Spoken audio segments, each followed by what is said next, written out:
एक नग के बारे में बताएं। क्या होता है एक नग, दो नग, चार नग, ये क्या होता है?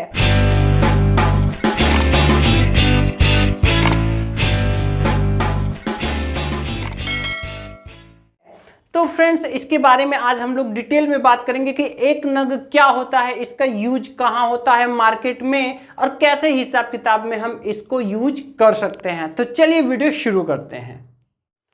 जी हाँ फ्रेंड्स, हम बात करते हैं एक नग के बारे में। तो देखिए ये नग क्या होता है फ्रेंड्स। जनरली हम लोग जो भी पर्चा बनाते हैं, पर्चा जो बनाते हैं, दुकान का पर्चा हो गया, या फिर सब्जी का पर्चा हो गया, या फिर आप कह सकते हैं टेंट का पर्चा हो गया, ठीक है।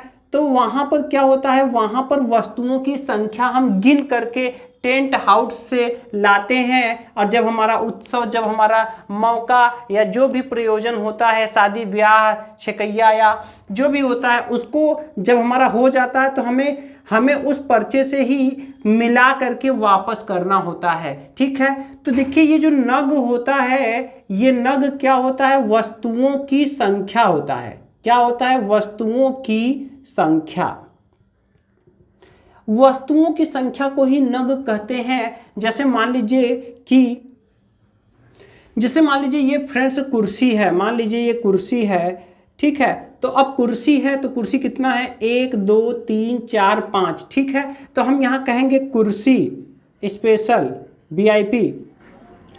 क्या कहेंगे हम? कुर्सी VIP। तो यहाँ 5 नग ऐसे करके लिखेंगे, ठीक है। मान लीजिए भगोना छोटा, 3 नग भगोना बड़ा, 2 नग। तो फ्रेंड्स आप देखेंगे कि जो जहाँ पर भी मार्केट में आप जाएंगे, जो थोड़े पुराने और बूढ़े टाइप के आदमी होंगे, तो यहाँ पर वो नग का ही इस्तेमाल करेंगे। पर्चा बनाते समय वो नग ही लिखेंगे।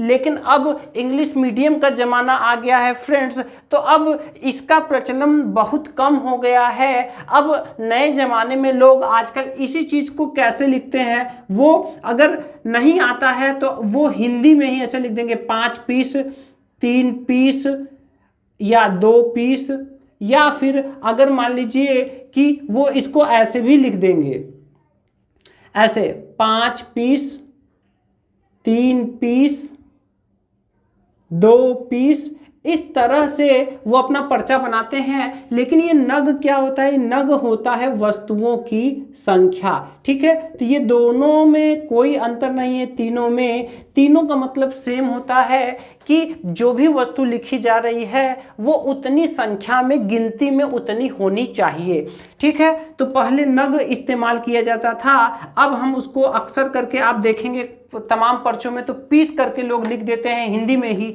या फिर यहाँ पर अंग्रेजी में पी करके डॉट कर देंगे, या PCS करके डॉट कर देंगे। तो यही होता है एक नग, ठीक है। अब अगर मान लीजिए 2 नग की बात की जा रही है, तो इसका मतलब वस्तु जिसके बारे में बात की जा रही है कितना है, 2। 4 नग की बात की जा रही है अगर, तो 4 है।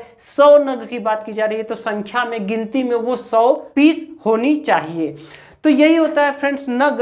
और नग के हिसाब से ही हम यहाँ पर जैसे जो टेंट से जो भी चीज़ें लाते हैं तो उसका पैसा भी गुणा करके हम उसको कैलकुलेट करते हैं। तो इस तरह से हिसाब किताब में नग यूज होता है। और अब आप समझ गए होंगे कि नग और पीस में कोई डिफरेंस नहीं है। पीस इंग्लिश वर्जन है जबकि नग हिंदी वर्जन है, जो कि अक्सर पुराने लोग यूज करते हैं।